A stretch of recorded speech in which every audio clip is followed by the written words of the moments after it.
ఎమ్మెల్యేనే rigging చేసుకుంటా ఉంటే ఎమ్మెల్యేకి అక్కడ నిజంగానే ఎమ్మెల్యే పరిస్థితి అంత బాగుండింటే ఎందుకు ఎమ్మెల్యే ఈవీఎం పక్కన కొడతాడు?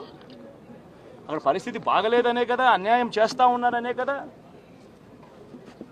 అక్కడికి పోయినప్పుడు అన్యాయం చూశాడు కాబట్టే కదా ఈవీఎం పగలగొట్టాడు. ఆ ఈవీఎం ఏదైతే పగలగొట్టిన కేసులు ఏదవుతుందో తనకు బెయిల్ వచ్చింది. ఈరోజు తాను బెయిల్ అక్కడ లోపల ఉన్నది ఈవీఎం పగలగొట్టిన కేసులో కాదు, తను లోపల ఉన్నది ఈవీఎం పగలగొట్టిన కేసులో అన్యాయం జరిగింది అని చెప్పి, అన్యాయం జరుగుతూ ఉన్న పరిస్థితిలో ఎమ్మెల్యే అక్కడికి పోయి అడ్డుకునే కార్యక్రమంలో అది జరిగింది అని చెప్పి కోర్టులు కూడా గుర్తించాయి కాబట్టి తనకు బెయిల్ వచ్చింది. కానీ మళ్ళీ ఆ తర్వాత ఏం జరిగింది? ఆ ఇన్సిడెంట్ జరిగిన 10 రోజుల తర్వాత, ఆ ఇన్సిడెంట్ జరిగిన 10 రోజుల తర్వాత అంటే మే 23వ తారీఖున ఎమ్మెల్యే అక్కడికి వెళ్ళి హత్యాయత్నం చేశాడట. అదే పోలింగ్ బూత్లో హత్యాయత్నం చేశాడంట. ఎవడన్నా బుద్ధునోడు ఎవడన్నా నమ్మదానికి ఉందయ్యా? ఎవడన్నా ఎమ్మెల్యే అనేవాడు అక్కడికి పోయినప్పుడు వాళ్ళు చేస్తూ ఉన్న రిగ్గింగు, ఎమ్మెల్యే దానికి అడ్డుకునే కార్యక్రమం చేస్తూ ఉంటే ఎమ్మెల్యే అక్కడికి పోయి ఎమ్మెల్యే హత్యాయత్నం చేస్తాడా? చెప్పడానికైనా హద్దు పొద్దు ఉండాలి కదా.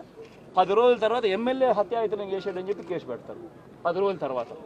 ఇప్పుడు నిజంగానే అటువంటి ఇన్సిడెంట్ జరిగిందంటే సిట్టు 17వ తారీఖు నుంచి మే 17వ తారీఖు నుంచి 20వ తారీఖు లోపల మధ్యలో ఇచ్చిన రిపోర్ట్లో ఆ సిట్లో అది చెప్పాలి కదా, ఇట్లా జరిగింది, ఎమ్మెల్యే అనే వ్యక్తి హత్యాయత్నం చేసే కార్యక్రమం చేశాడు అని చెప్పి రావాలి కదా. మరి ఎందుకు సిట్ రిపోర్ట్లో రాలేదు? ఈ రకంగా ఒక మనిషిని కేవలం 4 సార్లు ఎమ్మెల్యే తాను 2000 కన్సిస్టెంట్గా 4 సార్లు ఎమ్మెల్యే గెలిచాడు. 2009లో గెలిచాడు, 2011లో గెలిచాడు, 2014లో గెలిచాడు, 2019లో గెలిచాడు. ఒక మనిషి కన్సిస్టెంట్గా 4 సార్లు ఎమ్మెల్యేగా గెలుస్తూ వస్తున్నాడు అని అంటే ఆ మనిషి మంచోడు కాబట్టి గెలుస్తూ వచ్చాడు, ఆ మనిషి మంచోడు కాబట్టి ప్రజలు ఆశీర్వదిస్తూ వచ్చారు. అటువంటి వ్యక్తిని తీసుకొని వచ్చి తప్పుడు కేసులలో ఈ మాదిరిగా బిగించడం ఎంత మటుకు ధర్మం? ఈరోజు ఒక్క రామకృష్ణారెడ్డి ఒక్క పరిస్థితే కాదు, రాష్ట్ర వ్యాప్తంగా ప్రతి గ్రామంలోనూ కూడా ఇదే కార్యక్రమాలు జరుగుతూ ఉన్నాయి. ప్రతి ఒక్కరూ కూడా వాళ్ళ స్థాయిలో రెడ్ బుక్స్ అని చెప్పి రెడ్ బుక్లు పెట్టుకొని ఉంటారు. చంద్రబాబు నాయుడు స్థాయిలో చంద్రబాబు నాయుడు ఒక రెడ్ బుక్, లోకేష్ స్థాయిలో లోకేష్ ఒక రెడ్ బుక్, ఎమ్మెల్యే స్థాయిలో ఎమ్మెల్యే ఒక రెడ్ బుక్, మండల స్థాయిలో మండల నాయకుడు ఒక రెడ్ బుక్, గ్రామ స్థాయిలో గ్రామంలో ఇంకో రెడ్ బుక్, గ్రామ స్థాయిలో ఇంకో నాయకుడు గ్రామ స్థాయిలో ఇంకో రెడ్ బుక్లలో పెట్టుకొని ఏం చేస్తూ ఉన్నారు? అతి దారుణంగా అన్యాయంగా ఆస్తులు ధ్వంసం చేస్తూ ఉన్నారు. రాష్ట్రం మొత్తం దాన్ని చూస్తూ ఉంది, కానీ ఎవడు మాట్లాడడం లేరు. దొంగ కేసులు పెడతా ఉన్నారు, పోలీసులు ప్రేక్షక పాత్ర పోషిస్తూ ఉన్నారు. దొంగ కేసులు పెడతా ఉన్నారు, వాళ్ళే కొడతారు, మన ఇటువైపున కేసులు పెడతా ఉన్నారు. రాష్ట్రం మొత్తం ఇది చూస్తూ ఉంది. చీని చెట్లు నరికేస్తూ ఉన్నారు, ఆస్తులు ధ్వంసం చేస్తూ ఉన్నారు, కనిపిస్తూ ఉంది. ఎమ్మెల్యేలు ఏకంగా జేసీబీల మీద పొక్లేన్ల మీద ఎమ్మెల్యేలు స్వయంగా తిష్టేసి ఏకంగా పోయి బిల్డింగులు పగలగొట్టే కార్యక్రమాలు చేస్తూ ఉన్నారు. ఇంతటి దారుణంగా నిజంగా చేస్తూ ఉన్నారు అని అంటే ఎల్లకాలం ప్రభుత్వం మీది కాదు, ఎల్లకాలం రోజులు మీయే ఉండవు చంద్రబాబు, అది గుర్తుపెట్టుకో. మీ పాపాలు పండుతూ ఉన్నాయి వేగంగా. ప్రజలు దీన్ని క్షమించని పరిస్థితుల్లోకి వస్తారు. ఖచ్చితంగా మీకు బుద్ధి చెప్పే పరిస్థితులు రోజులు కూడా ఉంటాయి. చేతనైతే మంచి చేయండి, మంచి చేసి ప్రజల మనసులు గెలుచుకుని ఓట్లు ప్రజల మనసుల్లో స్థిరస్థాయిగా నిలబడే కార్యక్రమం చేయండి. కానీ తప్పుడు రాజకీయాలు ఈ మాదిరిగా నువ్వు ఒక్కరివే చేస్తావు అనుకుంటా ఉన్నావు. ఇదే మాదిరిగా కొనసాగితే రాష్ట్రంలో ఒక తప్పుడు సాంప్రదాయానికి నువ్వు నాంది పలుకుతా ఉన్నావు.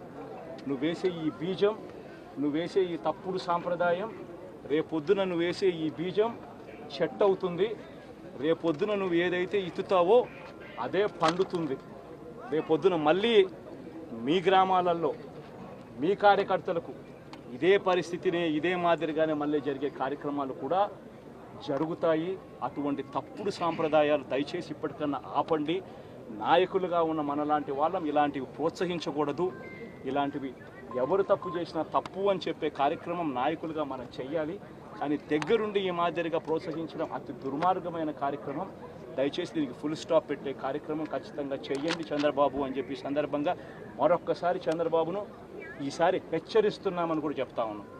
ఈసారి కోరడం లేదు, హెచ్చరిస్తున్నామని కూడా చెప్తా ఉన్నాం. ఇదే మాదిరిగా జరుగుతూ పోతూ ఉంటే మాత్రం ఎవరైనా కూడా ఊరుకునే కార్యక్రమం జరగదు. రియాక్షన్ అనేది ఖచ్చితంగా ఉంటుందని కూడా చంద్రబాబు నాయుడు సందర్భంగా గట్టిగా చెప్తాం. మీరు అంటే విషయం ఏమవుతుందంటేనండి, వాళ్ళు చేసిన ఏదో పాపాలు ఇప్పుడు మేము ఏదో ఇక్కడ అడుగుతున్నట్టు అనిపిస్తుంది అనమాట. లేదండి, ఇందాకే నేను ఏదో చూశాను ఒకసారి, అంటే ఏం మాట్లాడి కొంచెం మళ్ళీ ఎందుకులే కాంట్రవర్సీ అని ఆలోచిస్తున్నాం. కానీ నేను ఇంక దాని గురించే ఆగాను కాసేపు. ఏమంటే ఒక విషయం చెప్తున్నానండి, పిన్నెల్లి ఆయన మీద ఒక హత్యాయత్నం, ఈవీఎం బాక్సులు బదలగొట్టారన్న ఒకటి, ఇవన్నీ కూడా రికార్డెడ్గా దొరికినాయి. రికార్డెడ్గా దొరికిన తర్వాత అరెస్ట్ ప్రక్రియ అనేది ఎలా జరిగిందో మనందరికీ కూడా తెలుసు. ఆయనని తీసుకెళ్ళి ఆయన పరామర్శించడానికి జగన్మోహన్ రెడ్డి అనే వ్యక్తి, ఒక మాజీ సీఎం, ఫస్ట్ తీసుకున్న ప్రోగ్రామ్ కూడా ఏంటంటే ఒక ఖైదీని వెళ్ళి కలవటానికైనా ప్రోగ్రామ్ తీసుకున్నారు. అది అతని ఇష్టం. అది కూడా ఏంటి, ఒక 25 లక్షల రూపాయలు ఖర్చు పెట్టుకొని అక్కడికి వెళ్ళి ఒక హెలికాప్టర్లో వెళ్ళారు, ఒక డబ్బున్నవాడు వెళ్ళాడు, తీసుకొని పెట్టుకున్నాడు. నేను ఇక్కడ ఏమంటానంటే, యాక్చువల్గా పిన్నెల్లి గారికి ఉన్న ములాఖాతులు టైం అయిపోయింది. ఓకే, అయిపోయింది కాబట్టి అయినా కూడా హ్యుమానిటీ గ్రౌండ్స్లో ఒక ఎక్స్-సీఎం రిక్వెస్ట్ చేస్తే పర్మిషన్ ఇచ్చాం, అవునా కదా? ఇంతకుముందు చంద్రబాబు నాయుడు గారిని అక్రమంగా జైల్లో పెట్టినప్పుడు కుటుంబ సభ్యులకి 3వ ములాఖాత్ ఇవ్వాలంటే ఇచ్చేవారు కాదు. కానీ ఈరోజు మేము ఏం చేసాము, అతని రిక్వెస్ట్ అంటే అతనికి పర్మిషన్ లేదన్న సంగతి కూడా తెలుసుకున్న తర్వాత కూడా అతను రెడీ అయ్యారంటే అక్కడ గలాటా సృష్టించడానిక? యాజ్ పర్ రూల్కి పైకి వచ్చి హ్యుమానిటీ బేసిస్ మీద ఇచ్చాం. అఫ్ కోర్స్ ఈరోజు మేము చాలామంది చెప్తున్నారు దండోపదండాలకు వెళ్తున్నారు, అలాగే వెళ్తున్నారు, ఇలాగ వెళ్తున్నారని. నేను ఒకసారి ప్రిజెన్స్ ఐజీ గారితో కూడా మాట్లాడినా, అసలు ఎంతమంది ములాఖాతులు వెళ్తున్నాయి, యాజ్ పర్ రూల్ ఎలా వెళ్తున్నాయి, మేము అన్నీ కూడా మాట్లాడుకుంటున్నాం. ఆయన బయటకు వచ్చి ఈరోజు బయటకు వచ్చి అక్రమంగా అరెస్టులు చేశారు. అక్రమంగా ఏం సీసీ ఫుటేజ్ చూసిన వాళ్ళు ఎవరైనా అక్రమ కోర్టు ఇచ్చిందండి అతను అరెస్ట్ చేయమని? దేని మీద బెయిల్ వచ్చిందని ఇప్పుడు విషయం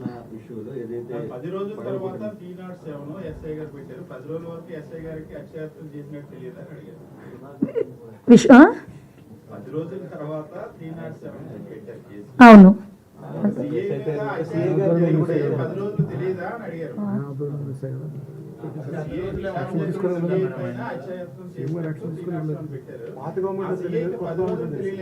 అదేనండి, పాత గవర్నమెంట్ పెట్టనివ్వలేదు, కొత్త గవర్నమెంట్ వచ్చిన పెట్టారు. ఎలక్షన్ కమిషన్ అన్నా అసలు భలే మాట్లాడతారండి సతీష్ గారు మీరు.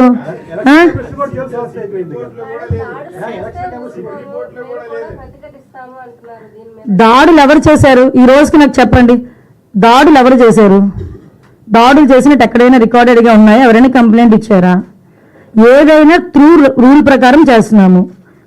రూల్ ప్రకారం చేసేటప్పుడు దాన్ని కూడా దాడుల కింద మాట్లాడుకోవాలనుకుంటే మరి గత 5 సంవత్సరాలు చేసింది ఏమనుకోవాలి? మేము గత 5 సంవత్సరాలు చేసింది ఏమనుకోవాలమ్మా? స్టార్ట్ అయిన దగ్గర నుంచి మొదలు పెట్టారు కదా, ప్రజావేదిక కూల్చిన దగ్గర నుంచి మొదలు పెట్టారు కదా. మాలాంటి అందరి మీద కూడా 20, నా మీద ఒక 23 కేసులు, ఈవిడ మీద ఒక 7 కేసులు. ఏంటవన్నీ? మేము అవన్నీ కక్ష తీర్చుకోవాలని మేము మాట్లాడలేదు కదా. కక్ష తీర్చుకోవాలనుకుంటే వేరేగా ఉండేది.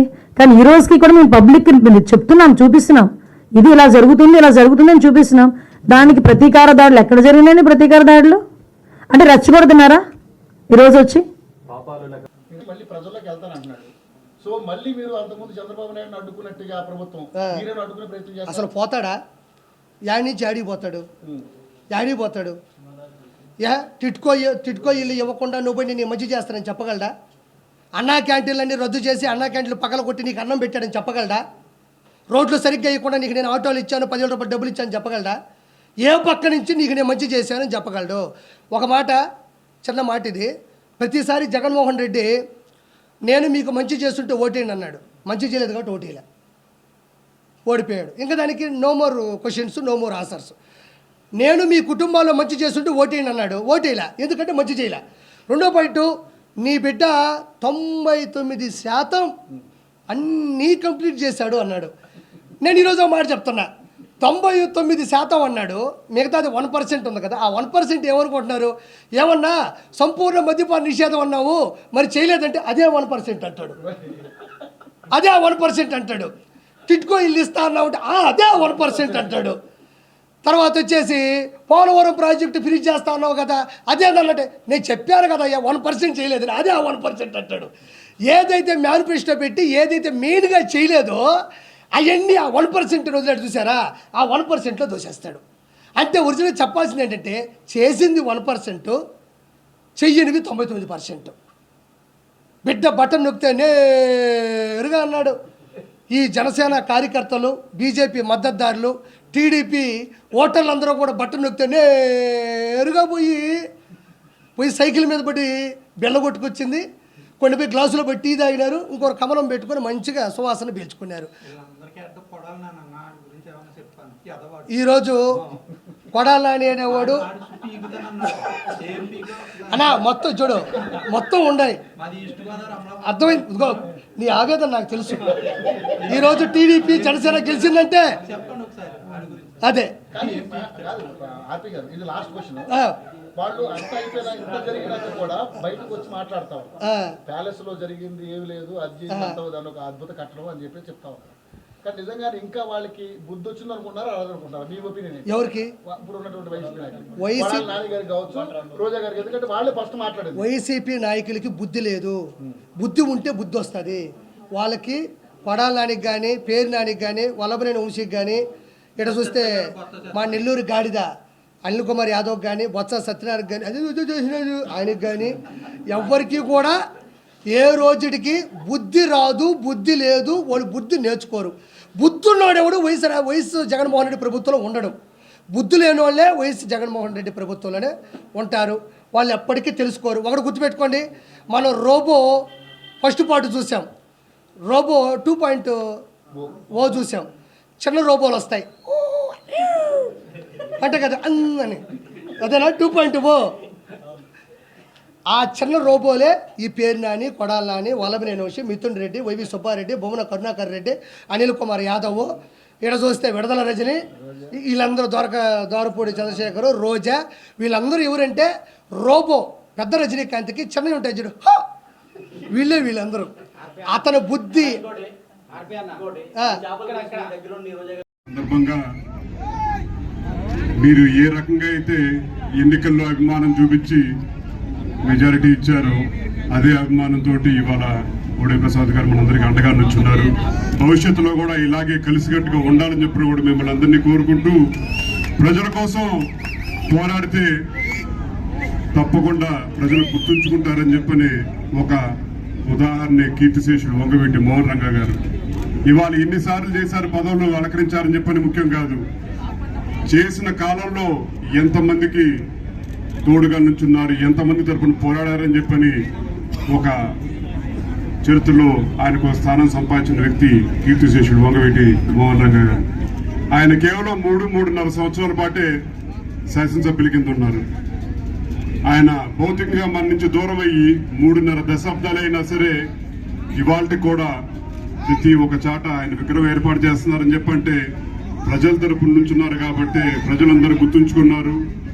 ఆయన ఒక కులం సంబంధించి, ఒక మతం సంబంధించి, ఒక ప్రాంతం సంబంధించి, ఒక పార్టీ సంబంధించిన వ్యక్తి కానే కాదు, పేద బడుగు బలహీన వర్గాల ఆశ జ్యోతి అని చెప్పంటే ఒక కీర్తిశేషులు వంగవీటి మోహన్ రంగా గారిని చెప్పని కూడా సగర్వంగా ఇవాళ కూడా చెప్పుకుంటా ఉన్నాం. తప్పకుండా రాబోయే రోజుల్లో కూడా ఇదే ఐకమత్యంతో మీరు చూపించే అభిమానం తప్పకుండా కలిసికట్టుగా అందరం ప్రయాణం చేయాలని చెప్పని కూడా మరొకసారి మిమ్మల్ని అందరినీ కోరుకుంటూ, నాకు ఈ అవకాశం ఇచ్చిన పెద్దలకి, రంగగారి అభిమానులందరికీ పేరు పేరున హృదయపూర్వకంగా నమస్కారం తెలియజేస్తూ సెలవు తీసుకుంటున్నాను. జోహార్ విజయం రంగ.